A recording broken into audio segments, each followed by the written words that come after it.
Instagram पर बहुत famous हो रहे हो, आप दोनों ने कौन सा काम किया है? नमस्कार दोस्तों, मैं हूं आप सभी का अपना गौरव द्विवेदी। और आजकल एक वीडियो इंस्टा, यूट्यूब और फेसबुक हर जगह पे बड़ी तेज़ी से वायरल हो रहा है।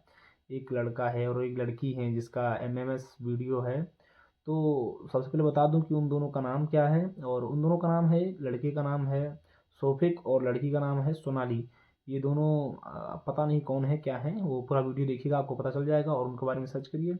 बाकी ज़्यादा मामले को ट्रोल मत करिए, उससे कोई फ़ायदा होने वाला नहीं है। ये फर्जी की चीज़ है और जितना इसको ट्रोल करेंगे उतना ही जानते हैं उसका विस्तार होगा। तो इसलिए इसको ख़त्म किया जाए मामले को, और इसको इस पे वीडियो पे ध्यान ना दे कोई लोग। और अगर आप लोग को पूरा वीडियो देखना है तो हमारे चैनल पे कमेंट करिए और चैनल को सब्सक्राइब करिए, शेयर करिए। मैं आपको वीडियो दे दूँगा, आप हमको मैसेज करिए, फिर मैं अपना नंबर दूँगा और व्हाट्सएप पे आपको वीडियो दे दूँगा। लेकिन कोई फ़ायदा नहीं भाई, क्या है दिस दैट है, उससे कोई मतलब नहीं, लेना देना नहीं है अपने आप को। लेकिन हाँ, ये सब फर्जी का काम है।